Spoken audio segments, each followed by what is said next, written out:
From the National Service of the Liberia Broadcasting System, good afternoon. This is ELBC Newsline, 30 minutes of the most recent news from across Liberia and other parts of our one world. It's Friday, the 4th day of August, 2023. My name is Zokwe Beslekonen, your presenter. In the headlines, Liberia enters crucial electoral campaign as National Elections Commission set to release final listing of candidates. Liberian health authorities seek sturdy exchange with Rwanda on attainment of universal health coverage. River County hit by hiking prices of basic goods and services. Away from home, Ugandan government ends mandate of UN Human Rights Mission in the country. These stories, plus many more developments, are all packaged into this edition of the program ELBC Newsline. We now go over to Grace Tao for the Bulletin of News. Official campaign for the October 2023 presidential and legislative elections is set to begin tomorrow, Saturday, August 5.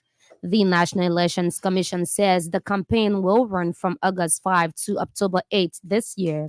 Saturday's declaration of campaign will also coincide with the release of the final listing of qualified candidates for the exercise. President George Weah is seeking re-election for a second term and is joined by several notable aspirants in the race for the country's top job. Prominent among them are Unity Party's Joseph Boakai, ANC's Alexander Cummins, and Councillor Tiawan Gonglo of the Liberian People Party. A government delegation in Kigali, Rwanda, for a study tour on the attainment of universal health coverage in Liberia. Assistant Health Minister for Policy Planning and Head of Delegation George Jacobs said Liberia is taking clue from its Rwandan counterpart on strategic health financing. Minister Jacobs said the engagement is crucial to assist government develop its own health insurance scheme program.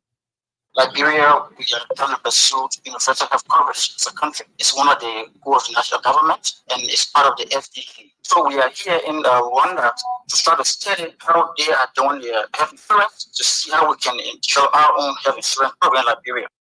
He said the social health insurance scheme, if properly developed, will accelerate health services and help Liberia achieve the Sustainable Development Goals 3.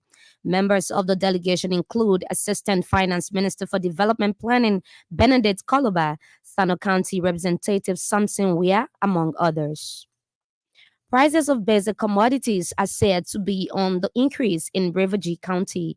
Our correspondent quotes the marketers as attributing the situation to a hike in the exchange rate between US and Liberian dollars. Rice is now reportedly sold for 5,000 Liberian dollars, while a gallon of gas is sold for 1,500 Liberian dollars, among others. Our correspondent said the current rate between United States dollars to that of the Liberian dollars is 194 to 1 US dollars. Meanwhile, citizens and residents of River County are calling on the relevant authority to address the situation. A 32-year-old pre-trial detainee, Mohammed Kroma, has died at the Zwedru Central Prison in Grangide County. Prior to his death, the 32-year-old man had been suffering from swollen leg for a protracted period. Our correspondent said after seeking medical attention, he went back to prison where he died. He has been in the prison for over 3 years, pending court trial over allegation of rape. He has since been buried. Residents of Upper Plymouth and Mian clans in Todi district are decrying the deplorable condition of the road leading to the two clans. The residents said if the situation is not addressed, it might deny many residents from participating in the electoral process. According to them, the road is the only one leading to the two voting precincts in Kangai and Yeba Town. The senior leader of Yeba Town, Fofi Kamara, said if nothing is urgently done to rehabilitate the road, majority of the citizens may not vote. Mr. Kamara added that due to the deplorable condition of the road, nurses who earlier went home are finding it difficult to return to work. And two prominent members of the We Are Intellectual movement said there are strong indicators pointing to the first round victory for the Liberian leader in the pending elections.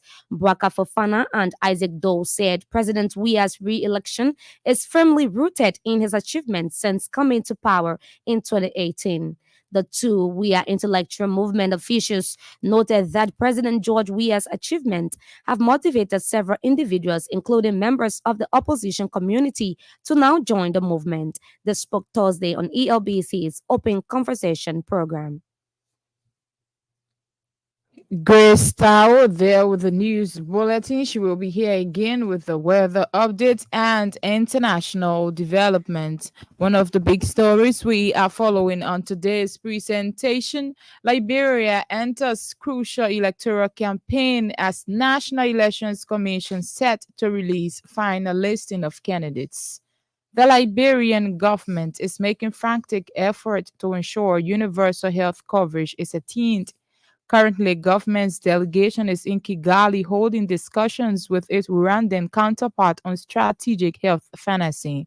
Emmanuel Colley followed the discussion on the Super Money Show Friday and now reports. The whole idea of the social health insurance scheme is to complement